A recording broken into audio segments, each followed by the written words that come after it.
everyone, welcome to my channel all about biology and this is ज्योति वर्मा।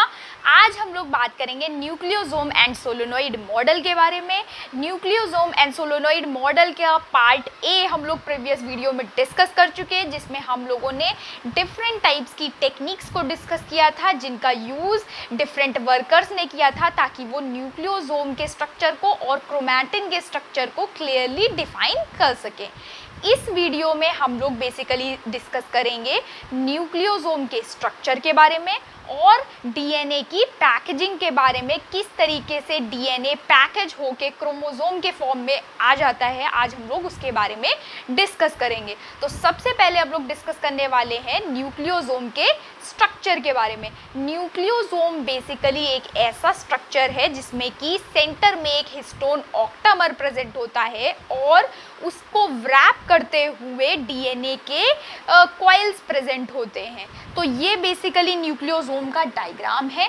इसमें centre portion में histone octamer present है, क्योंकि यहाँ पे 4 तरीके के हिस्टोन प्रोटीन्स मेजरली प्रेजेंट होते हैं। H2A histone protein, H2B histone protein, H3 histone protein and H4 histone protein.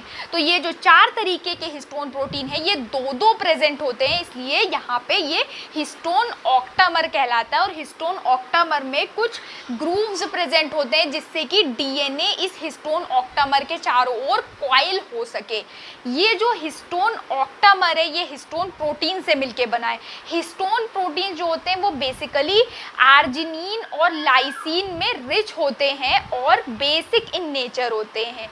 Histone proteins positively charged होते हैं, इसलिए डीएनए इसके चारों ओर इजीली कॉइल कर जाता है। ये जो हिस्टोन ऑक्टामर है ये बनता कैसे है? इसमें बेसिकली सबसे पहले होता क्या है, ये जो हेट्रोडाइमर है, यू शेप्ड हेट्रोडाइमर है, जिसमें कि H3 और H4 हिस्टोन प्रोटीन प्रेजेंट होते हैं। H3 और H4 हिस्टोन प्रोटीन इस तरीके से अरेंज हो जाते हैं, इन्वर्टेड यू शेप स्ट्रक्चर में अरेंज हो जाते हैं। उसके बाद इसके आगे की तरफ H2A और H2B हिस्टोन अटैच्ड है और ये जो यू शेप्ड स्ट्रक्चर है इसके पीछे भी H2A और H2B हिस्टोन प्रोटीन अरेंज्ड होता है। तो इस तरीके से हिस्टोन ऑक्टामर अरेंज्ड है। अब इस हिस्टोन ऑक्टामर को व्रैप कर रहा है डीएनए।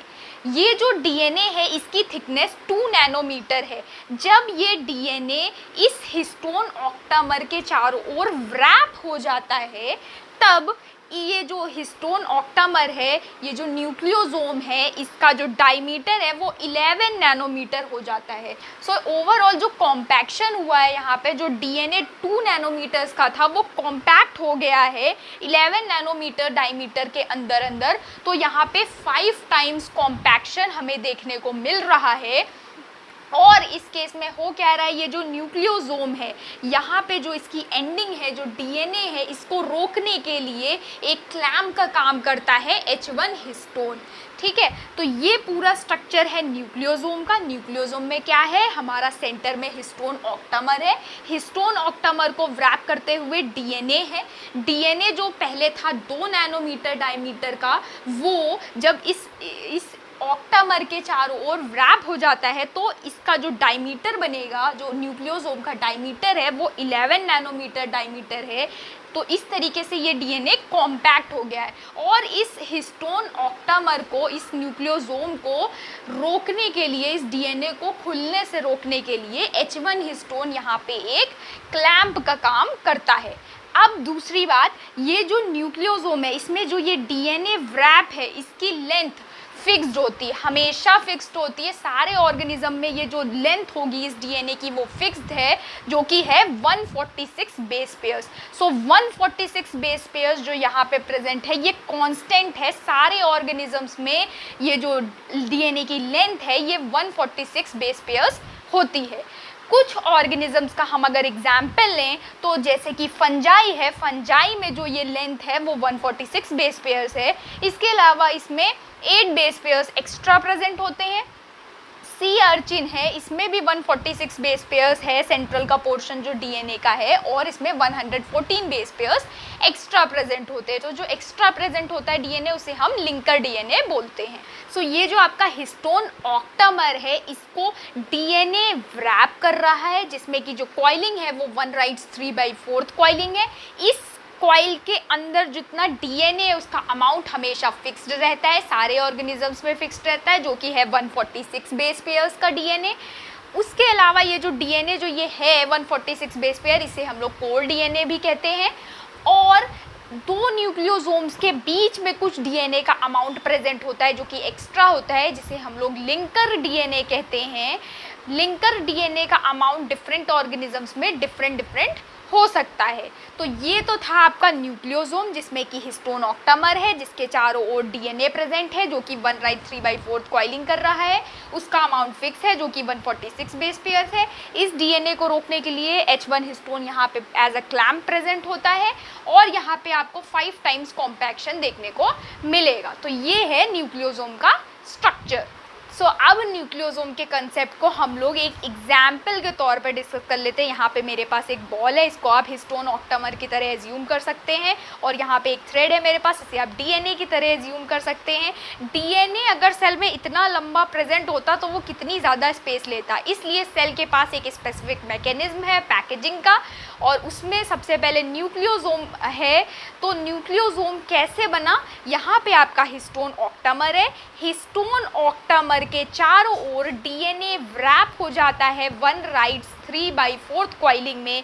ये डीएनए कॉइल हुआ, ये डीएनए की एक कॉइलिंग हुई, कंप्लीट कॉइलिंग। तो जो डीएनए की एक कंप्लीट कॉइलिंग है उसकी लेंथ 80 बेस पेयर्स की है, और ये जो दूसरी कॉइलिंग होती है वो इनकम्प्लीट कॉइल होती है, 3/4 कॉइलिंग है, यानी 1 राइट्स 3/4 की कॉइलिंग हो रही है।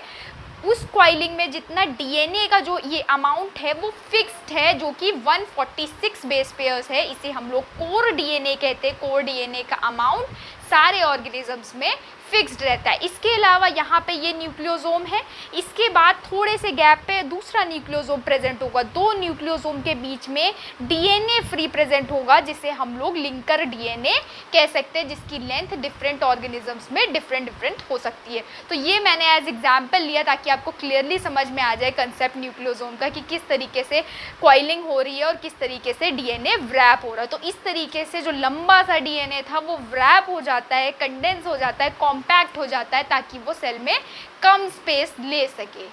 अब हम लोग बात करने जा रहे हैं पैकेजिंग ऑफ द डीएनए की। डीएनए किस तरीके से क्रोमोसोम के फॉर्म में कंडेंस हो जाता है, हम उसके बारे में डिस्कस करेंगे। तो सबसे पहले ये आपका डीएनए है, इसका डायमीटर 2 नैनोमीटर है। ये डीएनए न्यूक्लियोसोम का फॉर्मेशन करता है। कैसे? ये हिस्टोन ऑक्टामर के चारों ओर कॉइल हो जाता है, 1 राइट 3/4 की कॉइलिंग होती है, और ये डीएनए जब कॉइल हो जाएगा तो न्यूक्लियोसोम बनेंगे। न्यूक्लियोसोम ऐसे बहुत सारे प्रेजेंट होते हैं गैप्स पे, और इस तरीके का जो लंबा सा स्ट्रक्चर बन जाता है जिसमें बहुत सारे न्यूक्लियोसोम प्रेजेंट होते हैं, उसे हम लोग क्रोमैटिन फाइबर कहते हैं। फिर ये क्रोमैटिन फाइबर अल्टीमेटली कॉइल हो जाती है स्प्रिंग लाइक स्ट्रक्चर में, जिसे हम लोग सोलिनॉइड कहते हैं, जो कि 30 नैनोमीटर इन डायमीटर का होता है। एक सोलिनॉइड के कॉइल में 6 न्यूक्लियोसोम्स प्रेजेंट होते हैं। अल्टीमेटली अब ये जो सोलिनॉइड है ये भी और ज़्यादा कॉइल हो जाएगा और कंडेंस हो जाएगा, जिससे कि एक कंडेंस्ड फाइबर का स्ट्रक्चर बन जाएगा। वो फाइबर 300 नैनोमीटर की होती है। उसके बाद वो फाइबर जब और कंडेंस्ड हो जाती है तो 700 नैनोमीटर की फाइबर बनती है, और अल्टीमेटली जब वो फाइबर सबसे ज़्यादा कंडेंस्ड फॉर्म में आ जाती है तब उससे क्रोमोसोम का फॉर्मेशन होता है, जो कि 1400 नैनोमीटर का होता है। तो इस तरीके से आप देख सकते हैं कि डीएनए, जो कि एक सिंपल इलोंगेटेड स्ट्रक्चर है, वो किस तरीके से कॉइल होके इतना कॉम्पैक्ट स्ट्रक्चर बना रहा है जो कि क्रोमोसोम का है। तो ये था पैकेजिंग ऑफ डीएनए। आज के लिए इतना ही। अगर आपको वीडियो पसंद आया तो चैनल को लाइक करिए, सब्सक्राइब करिए, शेयर करिए। Thank you so much.